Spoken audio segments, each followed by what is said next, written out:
Of Iran, the United States is trying to reassure the Gulf Arab states about that emerging nuclear deal with Tehran. U.S. Secretary of State John Kerry arrived in Saudi Arabia on Thursday. He has been briefing officials there on his 3 days of meetings with Iran's Foreign Minister Javad Zarif in Switzerland.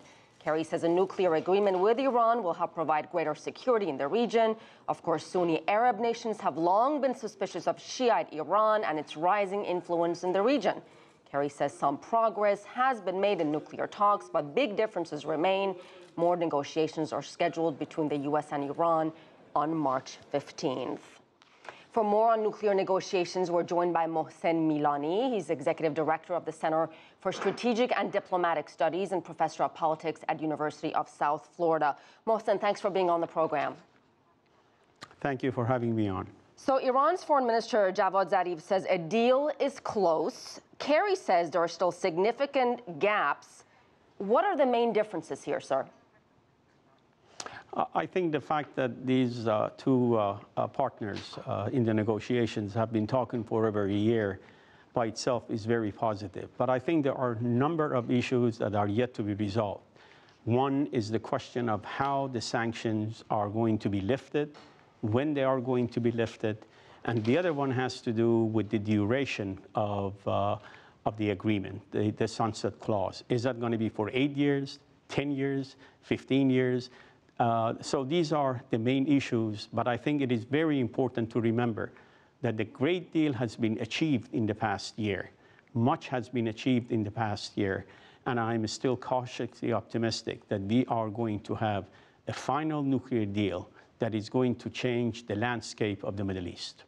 You brought up sanctions, which clearly is a very, very big issue for the Iranians. If there is an agreement, doesn't Congress still have to approve the lifting of sanctions? It is not very clear yet what kind of role the Congress should play, whether we're going to have an agreement or a treaty. If there is a treaty, yes, then the Congress should definitely intervene, and it will intervene. However, if we have an agreement, I'm not very sure how the Obama administration is going to address this. What is important is that even if we have a deal, the day after we have a deal, the U.S. Congress can play a very important role. And this is why I believe Prime Minister Netanyahu came to Washington in order to solidify his support in the Congress so that he can play a much more active role in these negotiations, and in the day after a final deal is reached between the 6 global powers and Iran. Mohsen, I had a one-on-one conversation with Iran's Foreign Minister Javad Zarif in September in New York on the sidelines of the UN General Assembly. And he was very clear on one point, that Iran has never been interested in nuclear weapons, is not interested in making nuclear weapons. And he also said Iranians don't respond well to, quote, intimidation and pressure. But when you bring up Prime Minister Netanyahu, he seems to believe increased pressure in the form of sanctions would actually force more concessions from Iran. How much support does that type of thinking have around the world? Well, I think the position that the Prime Minister of Israel, Benjamin Netanyahu, have, which all of us heard in the Congress, is a position that perhaps 1 or 2 other countries, some of the small Persian Gulf countries along with Israel, have.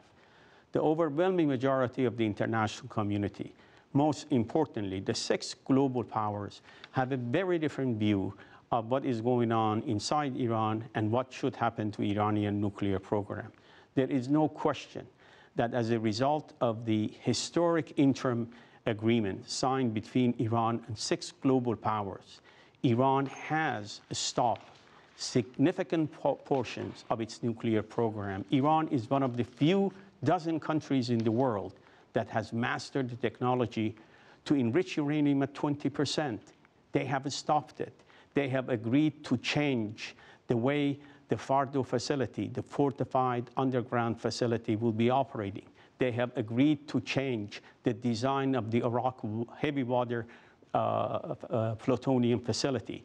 They have agreed to the most intrusive inspection by the IAEA. With all of this, Iran has received a very little concession from the Western countries.